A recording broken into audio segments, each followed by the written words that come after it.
जय जीशु। प्रभु जीशु कृष्णटारे मोर अति प्रिय भाई और भौणी मैंने समस्त केमती अच्छा भलरे रहतु। जौहन समाचार अध्याय 1 पद संज्ञा 1। आद्यरे वाक्य थिले, वाक्य ईश्वर सहित थिले एवं सही वाक्य ईश्वर थिले। आसतु मोर भाई और भौणी माने से वाक्य आम वर्तमान शुणा। जय जीशु।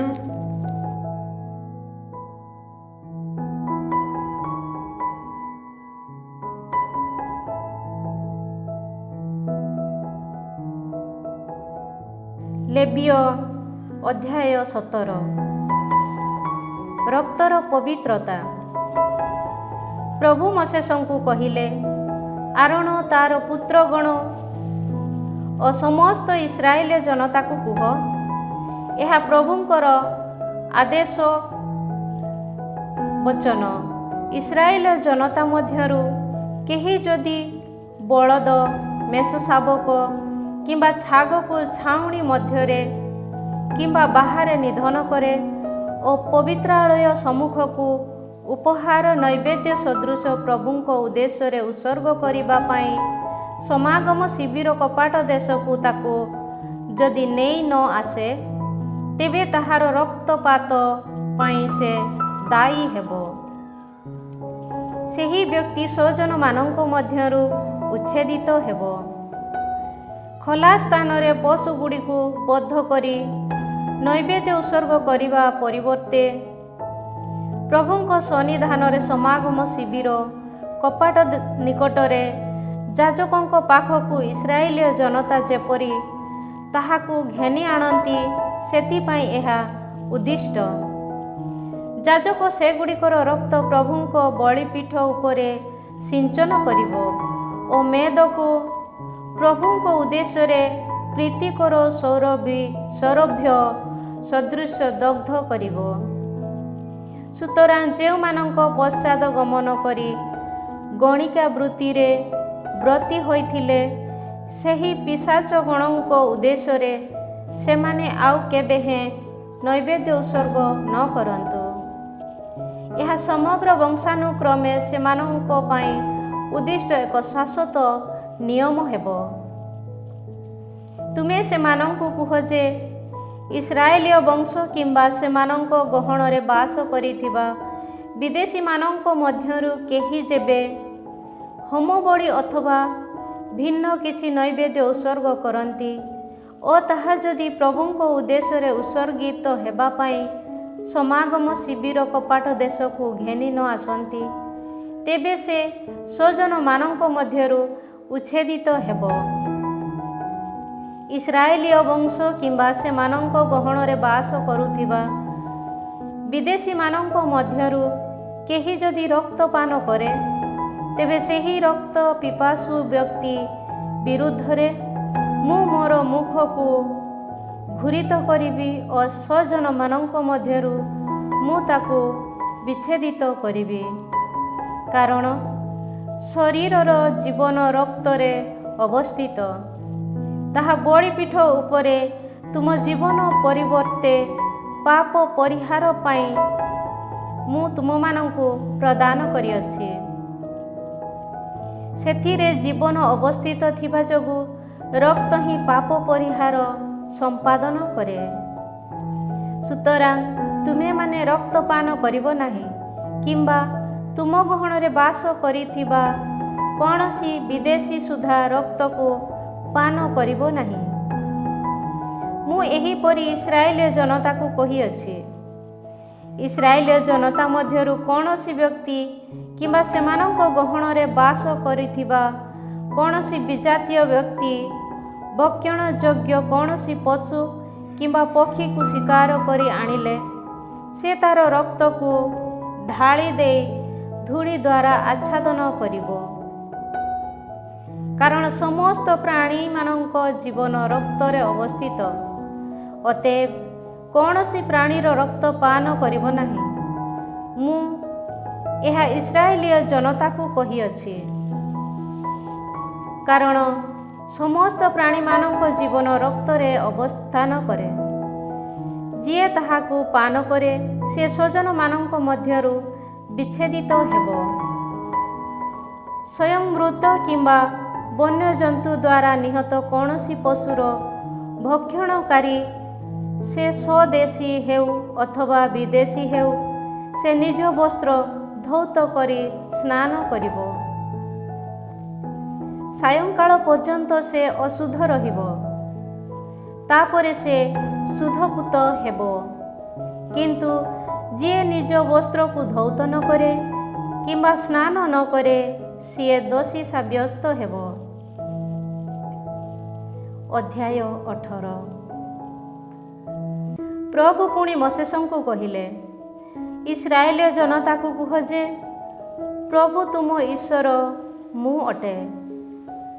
ତୁମେମାନେ ଯେଉଁଠାରେ ବାସ କରିଥିଲ, ସେହି ଇଜିପ୍ଟର ବାସୀମାନଙ୍କ ସଦୃଶ କିଛି କାର୍ଯ୍ୟ ସମ୍ପାଦନ କରିବ ନାହିଁ।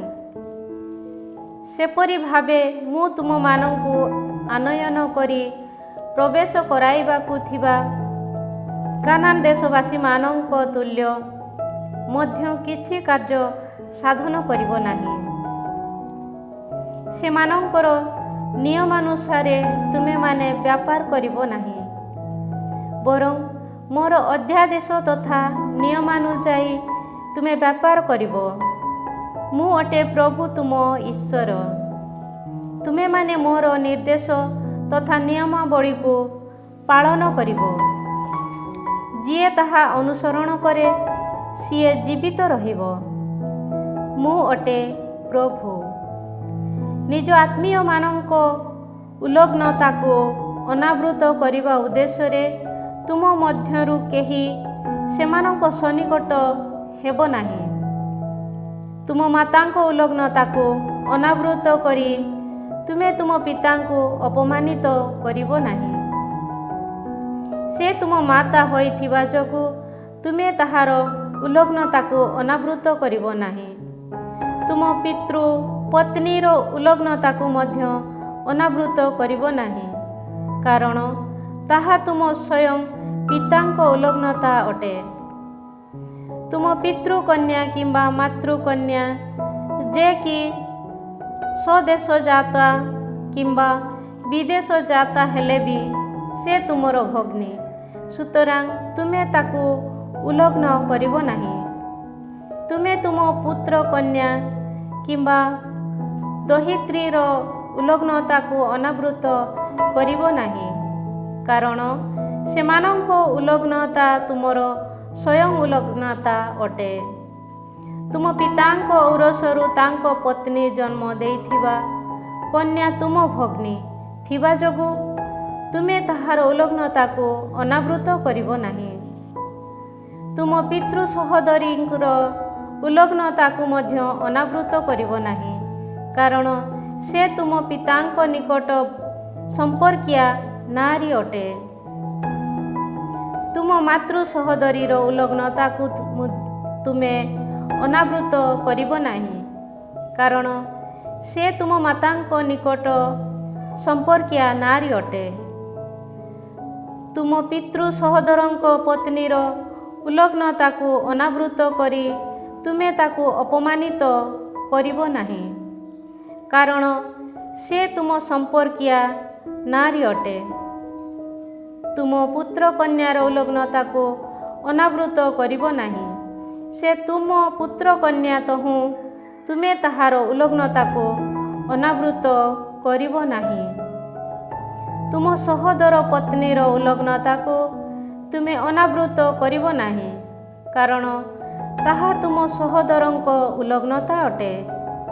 ତୁମେ କୌଣସି ନାରୀ ତଥା ତାହାର କନ୍ୟାକୁ ଗ୍ରହଣ କରି ସେମାନଙ୍କ ଉଲଗ୍ନତାକୁ ଅନାବୃତ କରିବ ନାହିଁ। ତାହାର ପୁତ୍ର କନ୍ୟା କିମ୍ବା ଦହିତ୍ରୀର ଉଲଗ୍ନତାକୁ ଅନାବୃତ କରିବା ଉଦ୍ଦେଶ୍ୟରେ ତୁମେ ସେମାନଙ୍କୁ ଗ୍ରହଣ କରିବ ନାହିଁ, କାରଣ ସେମାନେ ତୁମ ନିକଟ ସମ୍ପର୍କୀୟ ନାରୀଗଣ ଅଟନ୍ତି। ତାହା ଦୋଷାବହ ଅଟେ। ତୁମର ପତ୍ନୀ ଅଦ୍ୟାବଧି ଜୀବିତା ଥିବା ସମୟରେ ତାହାର ଭଗ୍ନୀକୁ ସୌତୁଣୀ ସଦୃଶ ଗ୍ରହଣ କରିବ ନାହିଁ କିମ୍ବା ତାହାର ଉଲଗ୍ନତାକୁ ଅନାବୃତ କରିବ ନାହିଁ। ରଜସ୍ୱଳାବସ୍ଥାର ଅଶୁଦ୍ଧତା ଥିବା ଜଣେ ନାରୀ ନିକଟକୁ ଯାଇ ତୁମେ ତାହାକୁ ଅନାବୃତ କରିବ ନାହିଁ। ତୁମ ପ୍ରତିବେଶୀର ପତ୍ନୀ ସଙ୍ଗରେ ସହବାସ କରି ତୁମେ ନିଜକୁ ଅଶୁଦ୍ଧ କରିବ ନାହିଁ। ତୁମ ପୁତ୍ରମାନଙ୍କ ମଧ୍ୟରୁ କାହାକୁ ମୋଲେକ ଉଦ୍ଦେଶ୍ୟରେ ନୈବେଦ୍ୟ ଉତ୍ସର୍ଗ କରି ତୁମ ଈଶ୍ୱରଙ୍କ ନାମକୁ ତୁମେ ଅପବିତ୍ର କରିବ ନାହିଁ। ମୁଁ ଅଟେ ପ୍ରଭୁ। ତୁମେ ନାରୀ ସହିତ ଯେପରି ସହବାସ କର ସେହିପରି ଅନ୍ୟ ପୁରୁଷ ସହିତ ତୁମେ ସହବାସ କରିବ ନାହିଁ। ଏହା ଏକ ଜଘନ୍ୟ କାର୍ଯ୍ୟ ଅଟେ।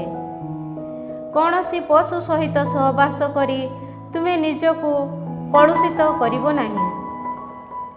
ସେପରି ଭାବେ କୌଣସି ନାରୀ ମଧ୍ୟ ପଶୁ ସହିତ ସହବାସ କରିବ ନାହିଁ। ତାହା ଏକ ଅପ୍ରୟୋଗ୍ୟ କାର୍ଯ୍ୟ ଅଟେ। ଏ ସମସ୍ତ ମଧ୍ୟରୁ କୌଣସି କାର୍ଯ୍ୟକଳାପ ଜରିଆରେ ତୁମେମାନେ ନିଜ ନିଜକୁ କଳୁଷିତ କରିବ ନାହିଁ। ତୁମ ସମ୍ମୁଖରୁ ମୁଁ ଯେଉଁମାନଙ୍କୁ ବିତାଡ଼ନ କରିବି ସେ ସମସ୍ତ ଜାତି ଏପରି କାର୍ଯ୍ୟକଳାପ ଦ୍ୱାରା ନିଜ ନିଜକୁ କଳୁଷିତ କରିଥିଲେ। ସେହି ଦେଶ ମଧ୍ୟ ତଦ୍ୱାରା କଳଙ୍କିତ ହୋଇଛି। ଅତଏବ ମୁଁ ତାହାକୁ ଶାସ୍ତି ବିଧାନ କଲି। ସୁତରାଂ ସେହି ଦେଶ ସ୍ୱଦେଶବାସୀମାନଙ୍କୁ ବମନ କରିଅଛି।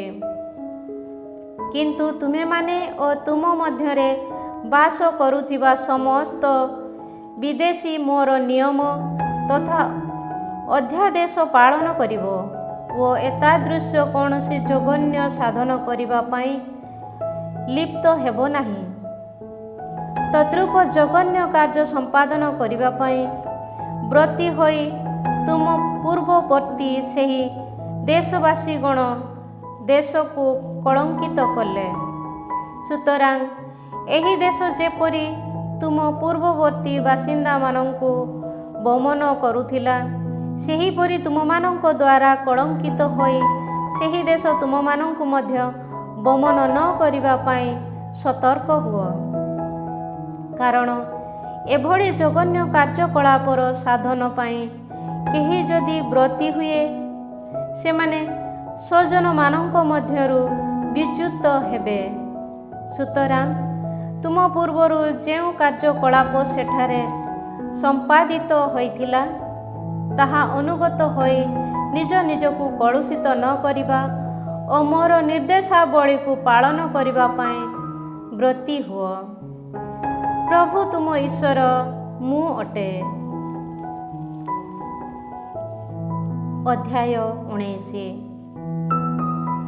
ପବିତ୍ରତା ସମ୍ପର୍କୀୟ ବିଭିନ୍ନ ନିୟମାବଳୀ।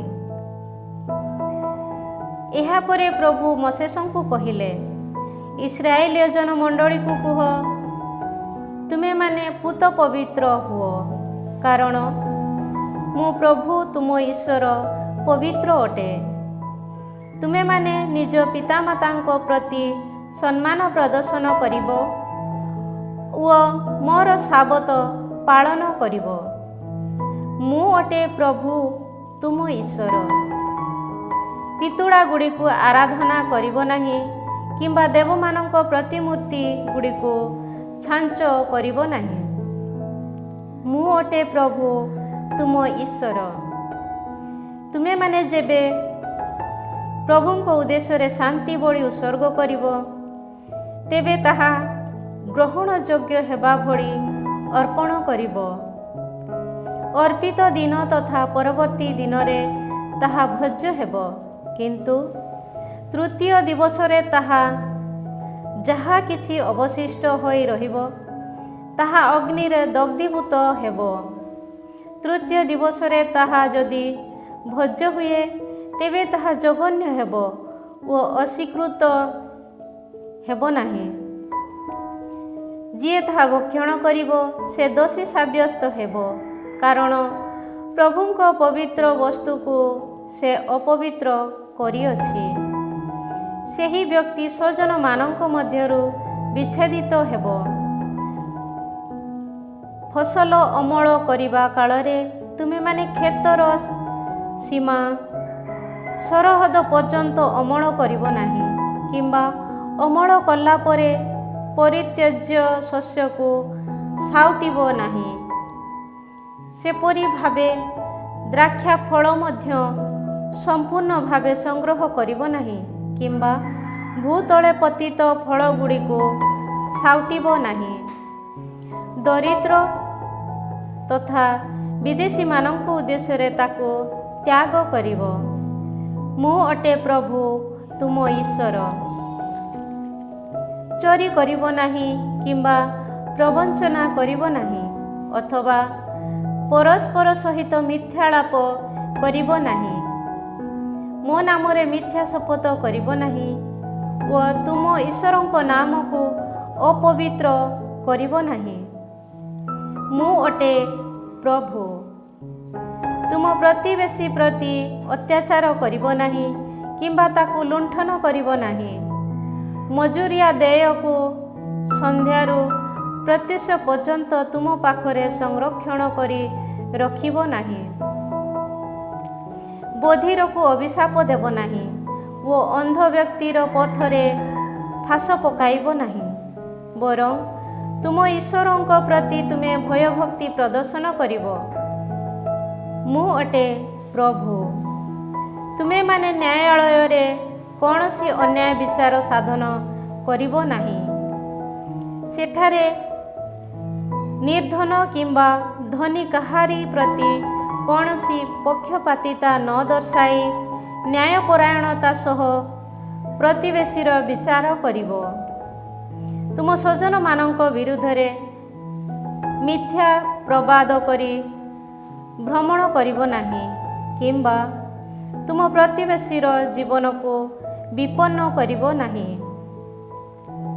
ମୁଁ ଅଟେ ପ୍ରଭୁ। ତୁମ ଅନନ୍ତର ତୁମର ଭ୍ରାତା ପ୍ରତି ଘୃଣା ଭାବ ରଖିବ ନାହିଁ, ବରଂ ତା ପ୍ରତି ଯୁକ୍ତିଯୁକ୍ତ ଭାବ ଦର୍ଶାଇବ, ନଚେତ୍ ତା ଯୋଗୁଁ ତୁମେ ଦୋଷୀ ସାବ୍ୟସ୍ତ ହେବ। ତୁମ ସ୍ୱଜନମାନଙ୍କ ବିରୁଦ୍ଧରେ ପ୍ରତିଶୋଧ ନେବ ନାହିଁ, କିମ୍ବା ବିଦ୍ୱେଷ ଭାବ ଦେଖାଇବ ନାହିଁ, ବରଂ ତୁମ ପ୍ରତିବେଶୀକୁ ଆତ୍ମବତ୍ ସ୍ନେହ କରିବ। ମୁଁ ଅଟେ ପ୍ରଭୁ। ତୁମେମାନେ ମୋର ନିୟମାବଳୀ ପାଳନ କରିବ। ଏକ ଜାତିର ପଶୁକୁ ଅନ୍ୟ ଜାତିର ପଶୁ ସହ ପ୍ରଜନନ କରାଇବ ନାହିଁ।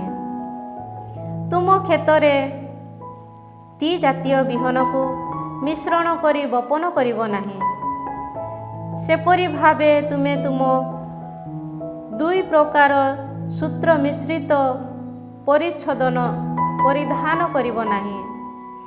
କୌଣସି ପୁରୁଷ ପ୍ରତି ବାଗ୍ଦତ୍ତା ଥିବା, କିମ୍ବା ଅଦ୍ୟାବଧି ଉଦ୍ଧାରିତ ତଥା ନିଜ ସ୍ୱାଧୀନତା ପ୍ରାପ୍ତ ହୋଇନଥିବା କୌଣସି ଦାସୀ ସଙ୍ଗରେ କୌଣସି ବ୍ୟକ୍ତି ଯଦି ସହବାସ କରେ, ତେବେ ତଦନ୍ତ କଲା ପରେ ସେମାନେ ଉଭୟେ ଶାସ୍ତିଯୋଗ୍ୟ ହେବେ। କିନ୍ତୁ ସେମାନେ ନିହତ ହୋଇ ନ ପାରନ୍ତି, କାରଣ ଦାସୀଟି ସ୍ୱତନ୍ତ୍ର ନଥିଲା। ସେହି ପୁରୁଷଟି ନିଜ ସକାଶେ ସମାଗମ ଶିବିର କପାଟ ଦେଶରେ ପ୍ରଭୁଙ୍କ ଉଦ୍ଦେଶ୍ୟରେ ପ୍ରାୟଶ୍ଚିତ ବଳି ରୂପେ ଗୋଟିଏ ପୁଙ୍ଗ-ମେଷ ଉତ୍ସର୍ଗ କରିବ। ପ୍ରାୟଶ୍ଚିତ ବଳି ପାଇଁ ଉଦ୍ଦିଷ୍ଟ ପୁଙ୍ଗ-ମେଷକୁ ପ୍ରଭୁଙ୍କ ସନ୍ନିଧାନରେ ଉତ୍ସର୍ଗ କରି ସେହି ପୁରୁଷ ସକାଶେ ଯାଜକ ପାପ ପରିହାର କରିବ। ତା ଦ୍ୱାରା କୃତ ପାପ କ୍ଷମିତ ହେବ।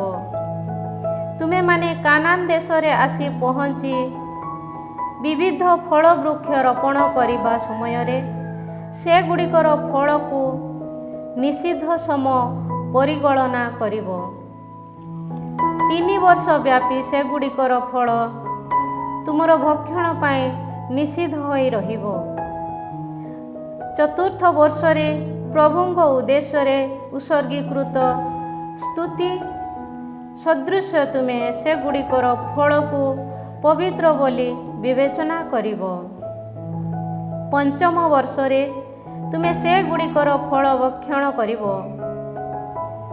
ଯାହା ଫଳରେ ସେ ସମସ୍ତ ତୁମ ପାଇଁ ପ୍ରଚୁର ଫଳ ଉତ୍ପାଦନ କରିବ। ମୁଁ ଅଟେ ପ୍ରଭୁ ତୁମ ଈଶ୍ୱର। ତୁମେମାନେ ରକ୍ତ ମିଶ୍ରିତ ମାଂସ ଭକ୍ଷଣ କରିବ ନାହିଁ। ତୁମେମାନେ ଶକୁନ ସନ୍ଧାନ କିମ୍ବା କୁହୁକ ବିଦ୍ୟା ଉପଯୋଗ କରିବ ନାହିଁ। କାନମୁଣ୍ଡାକୁ କ୍ଷୌର କରିବ ନାହିଁ କିମ୍ବା ଦାଢ଼ିର ଅଗ୍ରଭାଗକୁ କାଟିବ ନାହିଁ।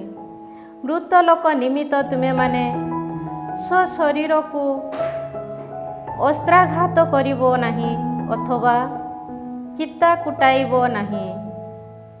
ତୁମର କନ୍ୟାକୁ ଗଣିକା ବୃତ୍ତି ନିମନ୍ତେ ସମର୍ପଣ କରିବ ନାହିଁ। ତାହା ଯଦି ହୁଏ, ସମଗ୍ର ଦେଶ ବ୍ୟଭିଚାରରେ ପରିପୂର୍ଣ୍ଣ ହେବ ଓ ଦୁଷ୍ଟତାରେ ପରିପୂରିତ ହେବ। ତୁମେମାନେ ମୋର ସାବତ ପାଳନ କରିବ ଓ ମୋର ପବିତ୍ରାଳୟ ପ୍ରତି ସମ୍ମାନ ପ୍ରଦର୍ଶନ କରିବ। ମୁଁ ଅଟେ ପ୍ରଭୁ। ତୁମେମାନେ ଯାଦୁକର ତଥା ଦୈବଜ୍ଞମାନଙ୍କ ସମୀପବର୍ତ୍ତୀ ହୋଇ କଳୁଷିତ ହେବ ନାହିଁ।